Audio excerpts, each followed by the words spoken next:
Hey there, I'm Christopher Schoenwald, and welcome to Life as a show intently focused on helping people find their professional pathway by exploring and unearthing the details of jobs from around the world. Hey, how are you doing? Before we get started today, I do have a favor to ask of all of you. I did start a channel over on YouTube in the last year and a half or so. And yeah, I'm really trying to promote that. And the reason being is I think the content that I'm putting out here, we're doing all right with some of these guests that are coming on. And I think it deserves to be put in front of more people. And one of the best ways, of course, of doing that is through a platform like YouTube. Now, if you do interact with these videos on YouTube, that algorithm loves it. And that's the only way that it knows to continually share that content, put it in front of more people. So yeah, I could be a little bit biased here, but I think, finding out about some of these careers is great for young people. It's great for mid-career professionals. If you have a second, head on over to YouTube, life as a ... That's where you can find it. And yeah, like or subscribe. It would help a ton. I think it's about time that we covered one of the oldest work-related endeavors known to humankind. Yeah, I'm talking about farming. But here at Life As we like to throw things at you a little bit sideways from time to time. And that's what I have for you today. We have a guest who's actually engaged within farming, not within the culture or geographic location that he was raised, which, by the way, was the US. He's doing it in Japan. But not only in Japan, but on an island in Japan, a fairly remote region within the country. So yeah, there's tons of insights, tons of interesting stories and takes related to that life. What does that entail? What is it all about? This episode will have you covered in all respects, plus a lot more. So I encourage everybody to check it out. And by the way, I'm just going to throw this in there. Not too long ago, this guest actually had the US ambassador and his wife stop by his farm. So, that's the level of attention that his farm is garnering, that's attracting. And hey, if his story is interesting enough for some of the highest levels of US government, yeah, it might be for you too. So again, I encourage you to check out this conversation. Well, let me more formally introduce you to him and we can get started. Thomas Kloepfer is the owner and operator of Pitchfork Farms, located on Fukuoka in Onomichi City, Hiroshima, Japan. And he has used organic, natural, and regenerative farming techniques to revitalize a once abandoned hillside orchard overlooking the Seto Inland Sea.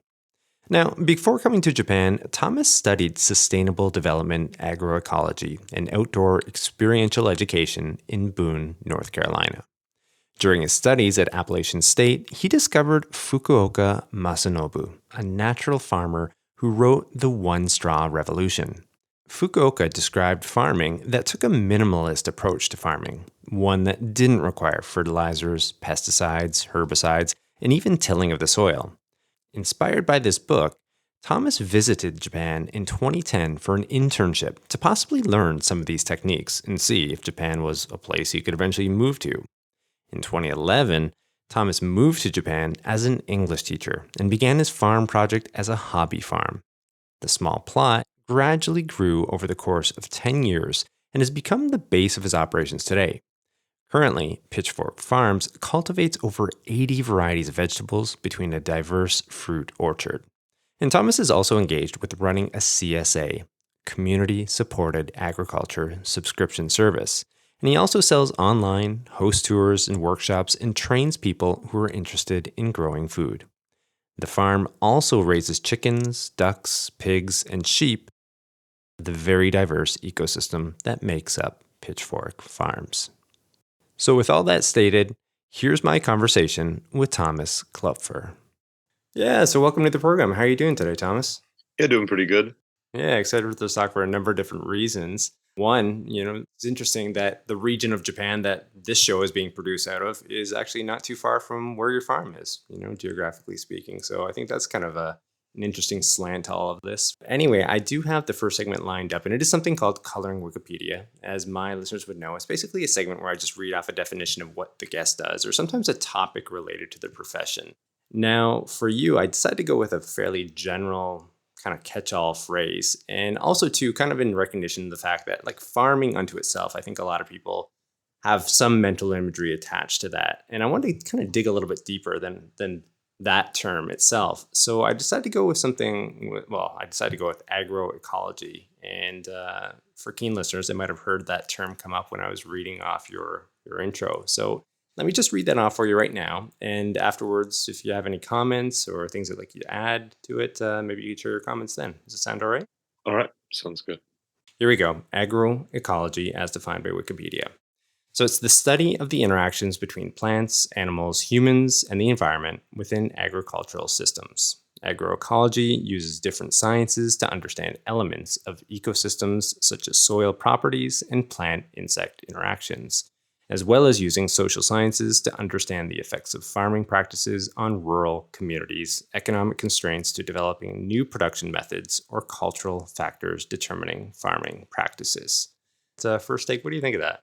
Yeah, I think it's right on. I mean, with what I studied in undergrad, all of those factors, plant and animal, insect and human interactions that we see here on our farm, some of those principles of what we try to put into our farm from the beginning. And one of the other sides that you mentioned, the socioeconomic factors, sometimes don't always come into real fruition with farming right now. We don't consider those, especially in whether it's developing countries or developed countries. We need to think more about who and how our food is being grown, who's growing it, how it's being grown. And so I think it's a much deeper insight into and much more diverse insight into how we can look at farming going ahead and going into the future. Would there be anything that applies from that definition that might have a particular twist on it, just the fact that it's being done within a country like Japan? Well, I think in Japan we have this concept of satoyama or satoumi. Satoyama being sato is village, yama is mountain, and so you often would find villages closely attached to their mountains that were in and around the properties, and the constant human interactions there, sometimes very positive, sometimes can be negative too, and how that could potentially sustain the village and the people around it, but also could and potentially sustain, the ecosystem itself. So that interaction is really important there. And so in the context of Japan, Satoyama, I think, plays a big role. Okay. You'd say that more so. I mean, just from my experiences in Japan, community being a big element, a communal element of the culture, you would say that that's emphasized a little bit more here versus, say, within the US Mhm. or some other Western markets or Yeah, countries. certainly. I think because of the size and scale of agriculture that takes place here, there are certainly large and much bigger farms than what we're doing.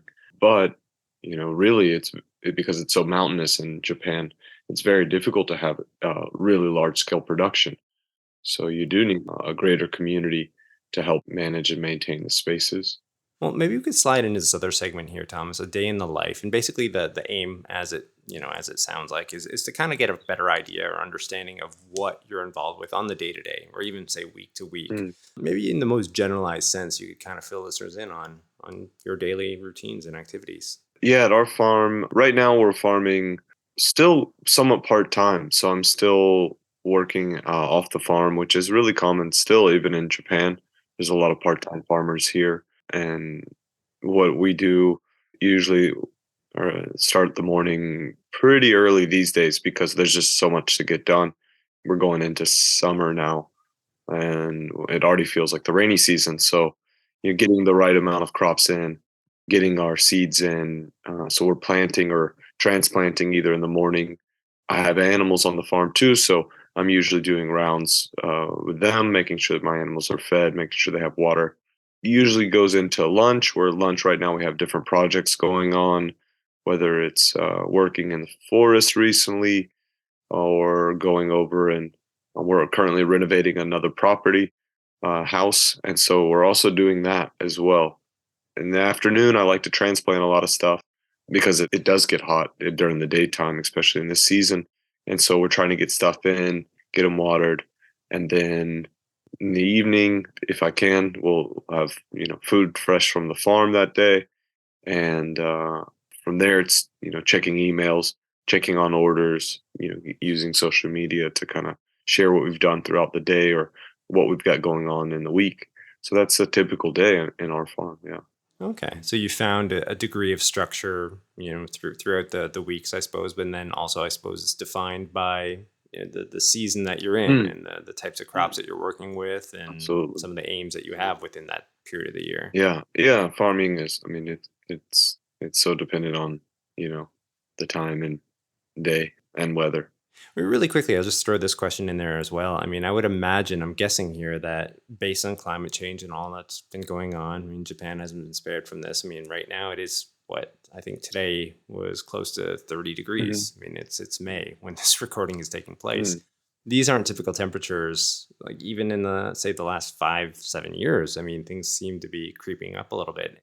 Obviously, that must have a degree of impact on the way you approach things, the way you're scheduling, I guess, some of the crops and whatnot. Is that playing into things as well? And you're charting this perhaps? yeah, I don't take maybe as many notes as I should, and one of the things that I think, going back to agroecology, is really honing in on the biodiversity of our region and our area, because we're on an island, and in the southern part in Hiroshima, I would say that what we might have grown in this area 50 years ago maybe won't work in 10 or 20 or 30 years. And if that's the case, well, I think we just have to keep making adjustments. Our farm grows a lot of different varieties of plants, and we reach different points in the year where we can't really see several days or weeks or even months ahead to really know what's going to happen, because every year has been different with either extreme heat or heavy rains, more mild winters. But having the biodiversity here, having the large number of crops and plants, animals on the farm, I really think maybe it's an advantage in some ways to really try a lot of things. Sometimes I think too, as a foreigner in Japan, I don't bring a lot of the same, culture in terms of food that I, would want to have or need to have or would like to grow.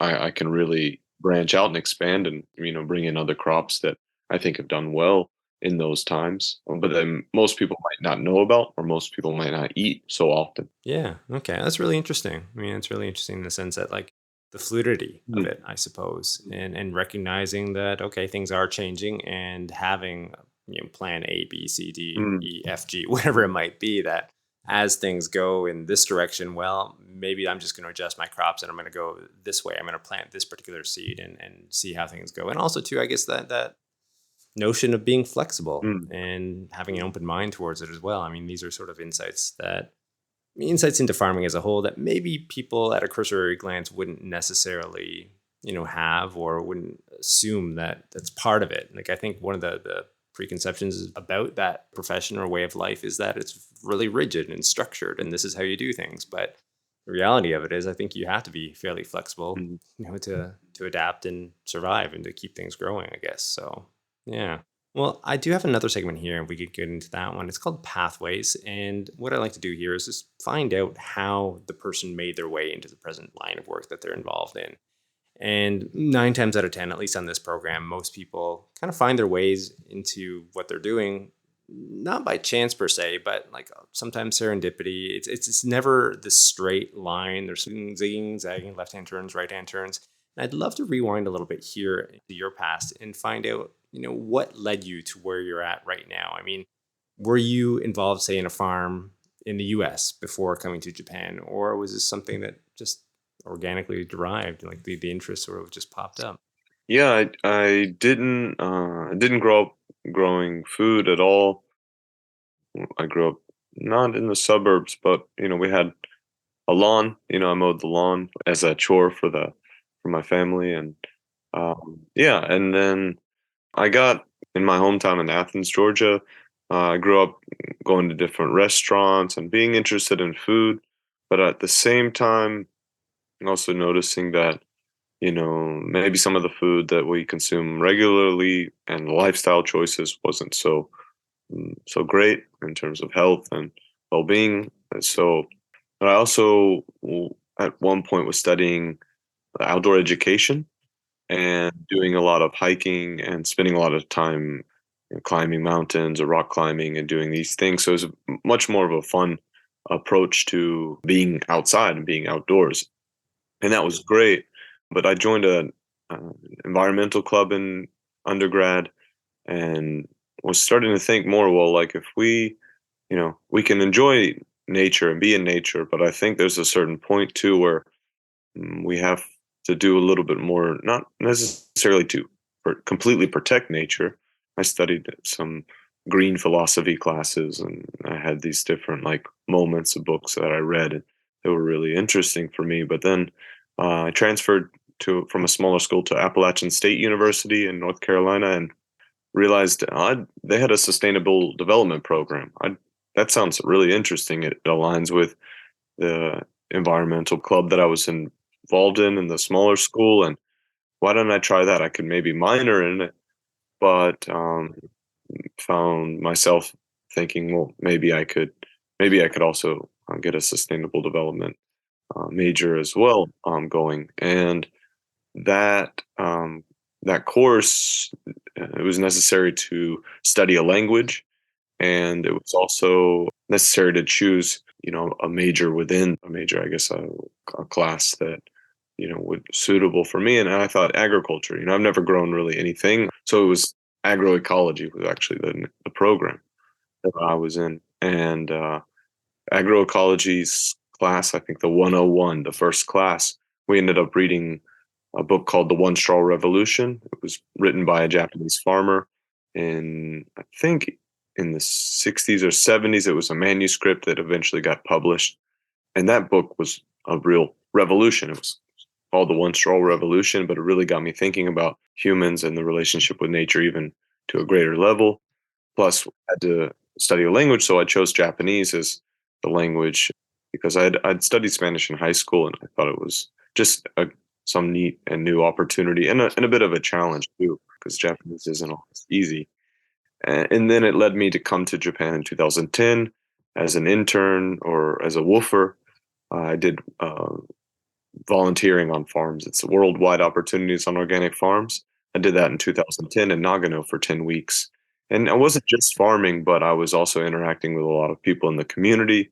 And the place I worked at was doing a lot of really amazing woodwork, DIY kind of stuff. And it was just impressive to see like what you can do on a smaller scale and what the community was like. And I hadn't really ever had any of those kind of experiences, and I hadn't really worked that hard until I came to Japan too. So that was a bit of an eye-opening experience for me. Yeah, I bet. That's kind of what brought me to Japan, and I applied for the JET program in 2011 and did that for 2 years. And during that 2 years, I started this plot where I now farm on. Now I did that as a hobby initially. Yeah. Well, it's interesting. It sounds like to me that at least initially, you're kind of guided by an interest in the environment. Mm. Started there, and then you get into some of these classes, you discover something else, you discover some literature, some books, some things that really resonate with you. And all the while that you're going through this, it just sounded like to me that you had an open mind. You're just taking it in, reflecting on it, what resonated, what was sticking, and then following that further. And then that would lead on to something else, and to something else, and to something else. And I guess lo and behold, that's where you are right now. Does that sound accurate? Is that Yeah, that's it. Yeah. Staying open, having an open mind to what kind of comes.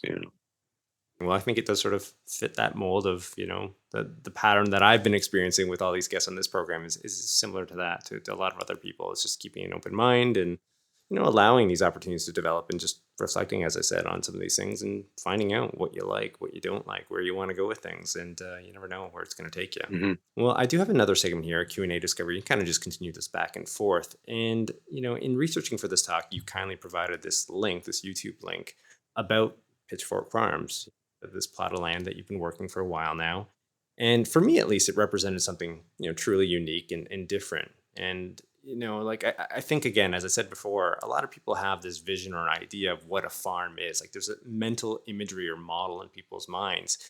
But what I was discovering in this video is very different. The way you operate your farm, the way it looks. And I know this could be a challenging question, but maybe you could sort of attempt to paint a picture of what makes your farm unique, what makes it distinct, what does it look like essentially? Yeah, we don't have a lot of flat land here on the farm. We're located on a hillside just above the inland sea. And at first, it was an abandoned plot. And over time, we've had to work with what we have, essentially. So it's sloped, and it was a citrus orchard at one point, probably monoculture citrus. And I knew that I didn't really want to go that route and grow just one thing. And in order also to pay for the trees and get started, we were starting to plant trees at one point, I guess 3 years ago, but really over the last 7 or 8 years, we brought in goats and now sheep to kind of clear the spaces we want to work in and on hillsides again. And then we'll integrate crops into those in between those orchard rows as well. So give a little bit more space, but that's what helps create the biodiversity on the place. So at any one time, you can walk around the farm and have 15 or 20 or 30 or more edible plant species there. The flatland that we do have, we do what maybe is considered market gardening or organic farming there. It's the flatter spaces, and they're usually about 50 feet to 30 feet of vegetable production and several rows of that. And so that's kind of the mix of the farm right now. But the farm is located where we live as well. We took a citrus storage shed and renovated that and made it our house too. So it's a kind of homestead property as well. I'd say that it's kind of the central location for the farm, and everything kind of moves out from there, moves in and out from there. One of the things I took away from that video when I was watching it, like the amount of plants, I suppose, growing in one section, one area. So like you could have one edible plant here growing, and then right beside it, you have another. It wasn't like that neat, orderly sort of traditional approach. Maybe that's what you have in that flatter part of your land. Maybe that's what you're referring to, but maybe up in the other sections, it's kind of intermixed at different points. And that was really interesting to me. I think you were explaining about some of the reasons for that and why that is beneficial to some of the plants that are growing amongst one another. And maybe you could share that with listeners as well. Right. I think there's this kind of idea that we have companion planting. So certain plants will interact with other plants. And of course, maybe both positively and negatively, because, if you have some plants that are going to shade out one crop too much, but we have certain crops too that because we don't till or if we've taken out the weeds over time, we have a lot of crops that will actually just fall and reseed themselves and just pop up as volunteers, I would say. And then we have to make a choice. Well, do I keep it? Do I take it out because it could affect the plant that I'm wanting to grow? In many ways, we don't necessarily have to take everything out. And maybe the timing of each one, as one's coming up, the other one is getting harvested. So it's going to come out anyway. So I get to see that a lot, those interactions all the time on the farm. Like today, I was just weeding a little bit or hilling up my potatoes. Some of them were weeds that might be difficult to deal with as they get bigger, but then there's still kale and Japanese mustard greens and stuff growing around the potatoes as well. So it's like, do I keep it? Do I take it out? Oh, do I take it back down to the house to have breakfast? There's these options that, whereas if it was just one crop, well, we would consider all other crops invasive or problematic or weeds, but a lot of these provide something. And because we have the animals as well, a lot of those, the weeding that we do go towards those animals, their food, whether it's the chickens, the pigs, the sheep, or the ducks, they all eat all of those plants. So What strikes me is it's well thought out. In a sense, you're planning some of these things, and then also it's in the moment where you're making these decisions mhm. on whether to keep this or to pull it out. And it all sort of plays into like this approach where you're not relying on pesticides, herbicides. You're going organic. you're being a little bit more clever perhaps in your approaches to minimize some of these issues, and using animals as well to kind of manage the farm too. It's just it's a different approach, like I said, that when I was watching this shattered that image of what this traditional sense of what a farm is. So I'm going to put this link into the show notes so everyone can have a good look at it. Okay. Well, I do have this other question here too. And again, you've already mentioned this point of your entry into Japan. And I'd be curious about the region or the area where you eventually decide to settle. So in this place, Mukashima, Onamichi, which is in Western Japan. And, what drew you to that particular region for one? And then also two, I'd be curious about like any recollections you had at the time thinking, like, wow, yeah, I could definitely make a go of this here, or, some of the trepidation that you might have felt, at least initially. Yeah. So when I applied for the teaching program, I didn't have a choice really. It was either going to be, I guess in the paper I wrote Hokkaido or Shikoku. The farmer that I read about was from Shikoku. So I thought I could maybe do something similar to what he did in Shikoku and do the citrus orchard that he was producing. Yeah, I was selected to come to Onamichi. The classes and the schools that I taught at were on Makaishima as well.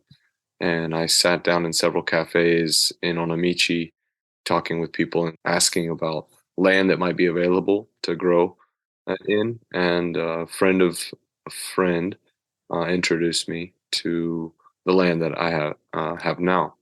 And that when I got to the land, it had been abandoned for some time. Of course, the owner was still coming and going a little bit, and the storage shed, the house that I live in now, had tools in it, some equipment, but it was kind of minimal at the time. But I looked at the shed multiple times after I finished my work, and there was kind of the tiny house kind of boom or movement, that was being talked about a lot in 2011 and 2012. And I really thought, well, yeah, I could stay here. I could live there if I wanted to. And thought more and more about it. And I did move to Shizuoka at one point, and I worked there for 1 year. Worked at a private company, and it didn't really work out as well as I thought it might. And I thought, oh, maybe I'll leave Japan. Maybe this isn't right. This isn't the thing to do. But I thought about it more. I said, okay, well, I'll give Onamichi another shot. I'll come back here, talk with friends who are still living here, and I thought maybe there's a good community there. Maybe it's the right place to be, and the land was still available. I knew that there was still an opportunity to work on this land and work on the property.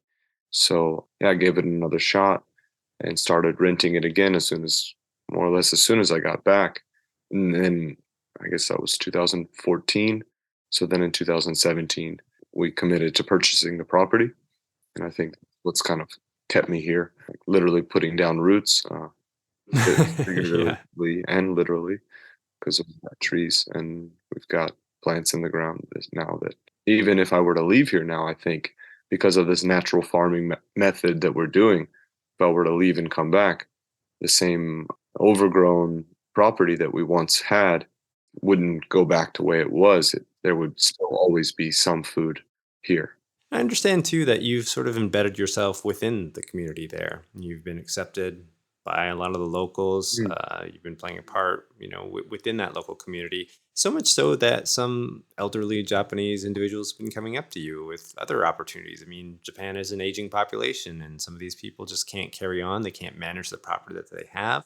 Maybe you could fill listeners in on what's been taking place in that sense. Yeah. So right now, I think Japan has some of the year on year amount of abandoned farmland is increasing, and in our areas particularly, there's been a research paper published through Hiroshima University that said that even these hillside properties, because they are somewhat remote, you can't get machinery and tools, heavy digging tools or tilling or tractors into them.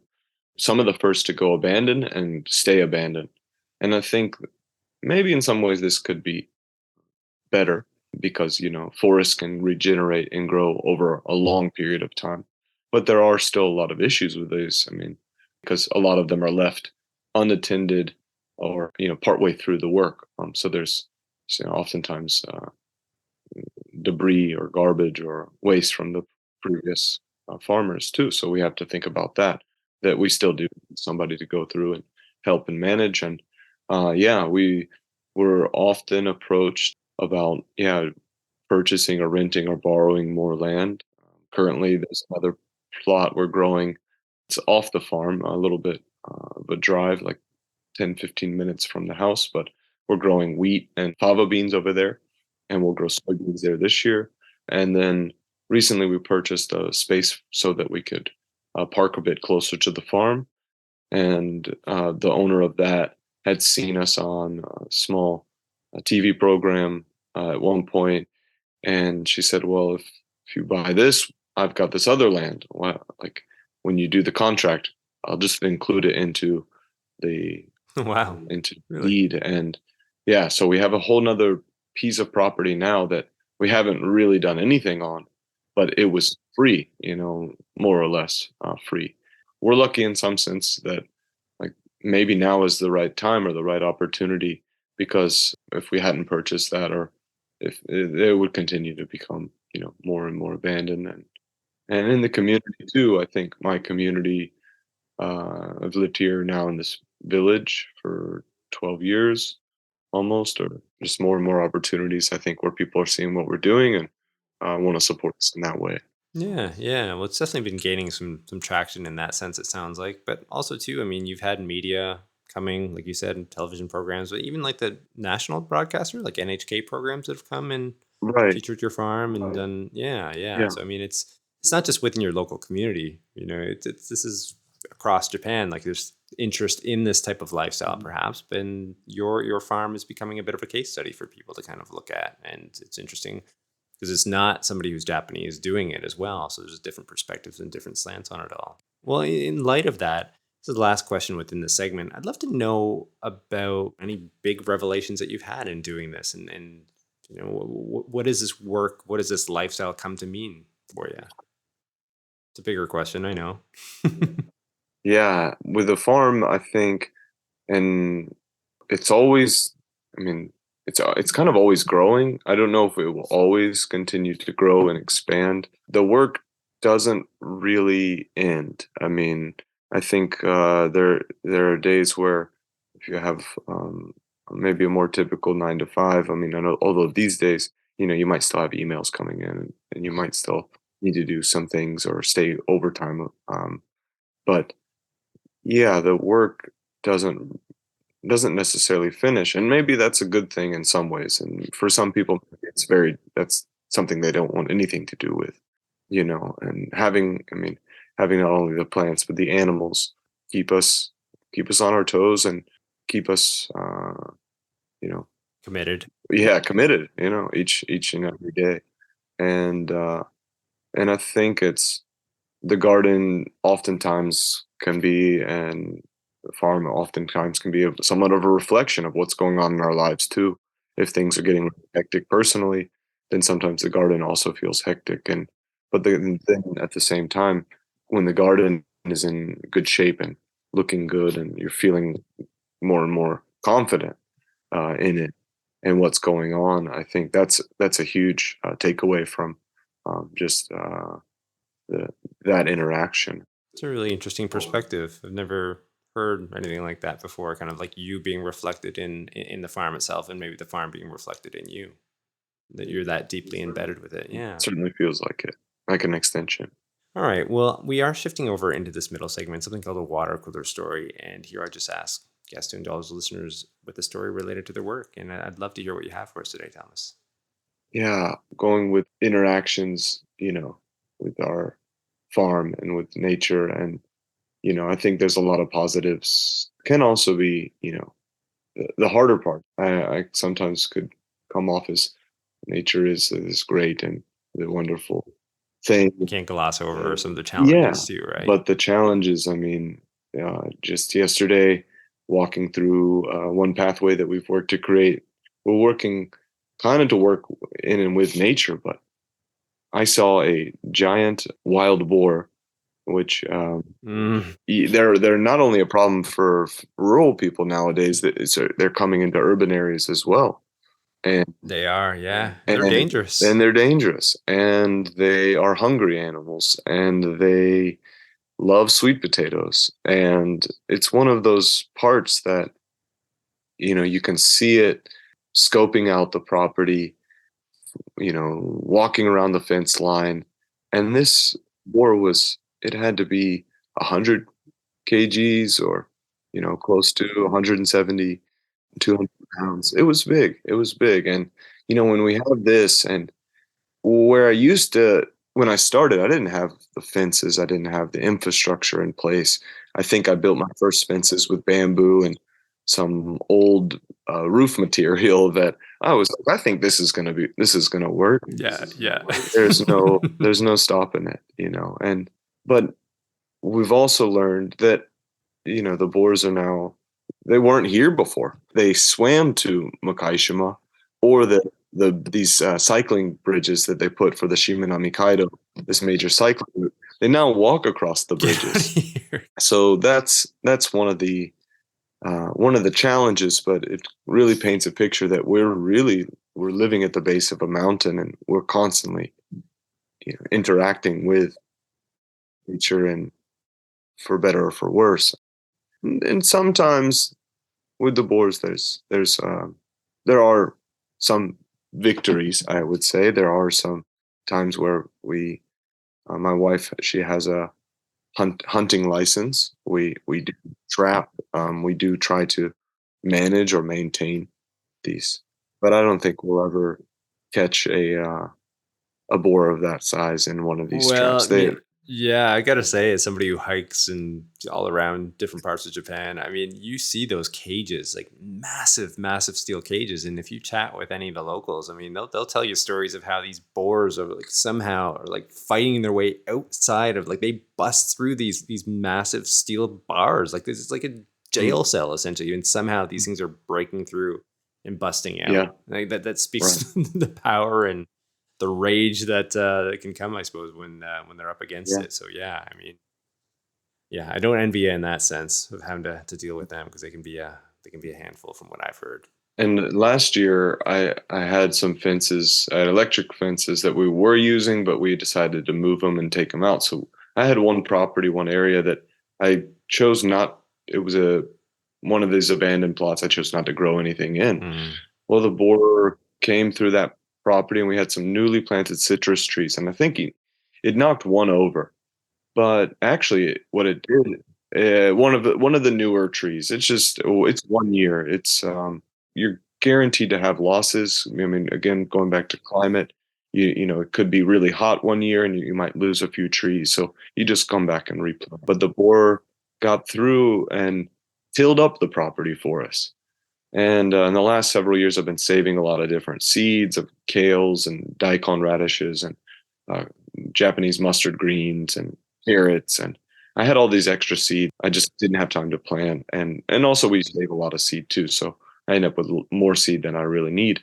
So in the pockets that the boar had now dug up to find earthworms, I just started throwing Throw them out in. There you seeds into the go. pockets, and created this, you know, semi wild orchard that's now, in this season, it's all gone to flower. It's shot up all of its seed pods, and it's about to fall again. We're about to hit the rainy season. So now I've used essentially the boar's power of digging to plant the next garden There for you the go. next There you go. season. So finding the positive, and you know, sometimes Yeah, it's yeah. I not guess it's always. that degree of lateral thinking as well, and not viewing it strictly as a pest. Like, well, okay, well, how can I work with it? How is this guy going to help Mhm. me out? And Yeah, yeah, that's really clever. I really like that. yeah, it worked out. Yeah, yeah. In this, we'll see through the summer the next Right, challenge. right, right, Yeah. right. Keeping you on your toes, probably. Yeah, okay. Mhm. All right. Well, moving on to a pretty good clip here. We're approaching our last segment here, Thomas, and something called the crystal ball segment. And as the name implies, we're looking towards the future trends, predictions, so on and so forth. And more times than not, this segment tracks back to things like technology. And I'd love to know about your relationship with that, because on the one hand, I can see how the work that you do is very natural. You know, you're not using herbicides, as I said before, pesticides. You're really trying to just work the land and like the example you're just giving there, you know, take advantage of the opportunities as they arise. But also, too, a lot of your education and introduction to this approach to farming is built off science. It's built off, you know, shared understandings of how to manage the earth, and invariably technology is part of that in some way, shape, or form. So again, I'd love to hear it from you. Like, what is your relationship with technology and farming as a whole? Yeah, I think currently, and going back to the undergrad, you know, looking at the appropriate technology, you know, Now that I'm managing this farm, and it's quite a big space at this point, it's me and my wife, and occasionally we have some uh, help, either volunteer, interns, paid staff, etc. But we have a lot of great tools that are modern that really work well. I think one of the best investments I've made is one of these 18-volt battery electric wheelbarrows. It's simple, but it's so appropriate because we're on a slope. I'm able to manage it, and that same system that powers my wheelbarrow, it's now powers my chainsaw and drill and all these tools for the DIY, the renovation. And if you go back 100 years ago, people didn't have access to such energy.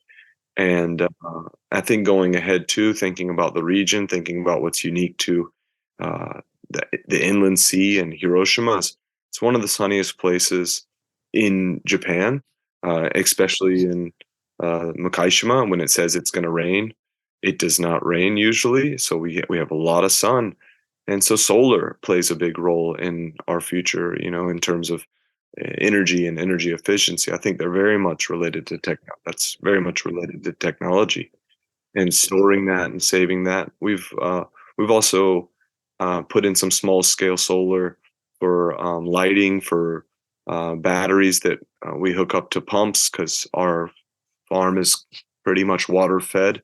We have one well on the property, and that's how we water. So we're taking advantage of storing and capturing rainwater, which is another energy transformation, and then providing that for our crops when they need it the most. And those are things that seem to work. Now, going ahead, what else could we do with technology? And I think some things could be more, maybe a bit more automated, and that goes into the sales side of farming. That's one thing that I haven't really looked into, but talking with my friends and family about that is they're incorporating a bit more automation in terms of sales, and so that maybe you don't have to send an email every time you get one or two orders. Some of that can be somewhat automated in some ways, and these are, I think, very close or very near. In the next several years we'll be doing that. I think those are the main points, I would say. Yeah, it sounds like both realms, the business side, maybe even the marketing side to a degree as well, that like managing those aspects, but then even on the farm itself and starting to adapt and adjust and find ways of easing that burden or that load at times. Can't see drones or robots anytime soon in our farm. I guess drones, I kind of sometimes, we have a deck above our sunroom, and if I could fly a little drone and open up a latch and let the sheep out sometimes, it would That'd be certainly make helpful. sense. I wouldn't have to walk up the hill or something like that. Yeah, no Yeah, doubt. and just to see what's going on the farm too. And I think that's another thing that technology can play a role is you can get a lot more data and information with these kind of tools that would tell us maybe where we could put some of the fertilizer that we're using, or allow us to see the health and of the new citrus trees that we've put in, Yeah. and what we can do with Yeah. them. So It's really interesting. I mean, that the whole agricultural sector and how it's evolving. I have a bit of a spoiler alert, but I have another guest coming on probably within a few weeks or so, and she's involved with a startup in Thailand, and she also has a history within Japan. I think she did her PhD in Japan related to agriculture, but her company is based on using satellite imagery and zooming in on fields and farms and pinpointing the best time to be laying crops down or cross pollinating or whatever people are doing with these fields. And yeah, I mean, really fascinating, absolutely fascinating stuff. So, I mean, there's so many different spectrums of, I suppose, where agriculture is moving towards, and depends on the scale certainly. But yeah, interesting to follow nonetheless. mhm. So, and getting back to your farm, this is maybe the last question, I guess. But how do you envision things moving forward for you? Like, would you like to continually, build out your farm? It sounds like that's been happening. Whether you've been sort of planning it or not, you've been approached with different opportunities that almost are too good to pass up. Do you want to Mhm. keep growing it out that way, or do you feel you're going to reach a point where, like, whoa, there's only so much I can manage here? Mhm. Where do you stand on that? Currently, we have a lot of people who Yeah, you mentioned the lifestyle. They're somewhat interested in this. I think the last several years, more people have tried to maybe moved a little bit away from urban areas. Not to say that it's a huge jump, and I don't think it really will be. Tokyo will continue to urbanize like it is, and I think that's just one other natural progress that we're seeing. But we do a lot of workshops and tours. Recently, we have these events at the farm, and I mentioned renovating a new property, and we're currently renovating that. My wife's company will be working out of there, and then we're going to be trying to sell more produce from the farm through the space as like a cafe or kind of farm to table restaurant. And that's one plan in the future. And the space is really unique and neat. It's got a cellar in it, and so we have these other ideas how to best use that. So we're really kind of it's gone faster actually to find the space and get things going than I thought. But we're in the build out phase right now still. But in terms of growing more and more produce right now and expanding farming, this year was why I said it's more of a sustaining, maintaining kind of year. I didn't plant any new citrus trees, and I'm just trying to sustain and maintain what we have. But I can see in the future where we could be a bit busier, but just from a different angle and different approach. And that's what I'm hoping we'll be able to do going forward, right in the same village. So the new house or new property is a minute walk away. So that's also really great. Well, how exciting. How exciting. I mean, it sounds like, things are developing and yeah, a lot of different possibilities there. So yeah, this might be a nice point to draw things to a close, but I got to say, it's been a really, delightful conversation and I've really enjoyed it. So thanks so much for all your insights, Thomas. Yeah, thank you. Thanks for having me on. Well, for those interested in learning more about Thomas and his farm, you can do so via his company website at www.pitchforkfarms.jp. And it can also be found on Instagram, Facebook, and LinkedIn. And for reference, all this information, including links, will be included in the show notes. And I mean, if you like today's show, please be sure to tell a friend and share. It helps way more than you can ever know. And yeah, I would certainly encourage everyone to do so. You can also rate, review, and subscribe wherever you access your podcast. And lastly, I would encourage you to go on over to YouTube. I do have a channel over there, and you can check out video conversation highlights, which include some of the imagery associated with the talk itself, and you can kind of take in the information in a different manner. And if you do go over there, I would really, really appreciate a like or subscribe. And then finally, don't forget to join us on the next episode of Life as A, where we'll continue to explore and unearth the details of professions and the people behind them. I'm your host, Christopher Schoenwald. Until next time, stay curious about life and living.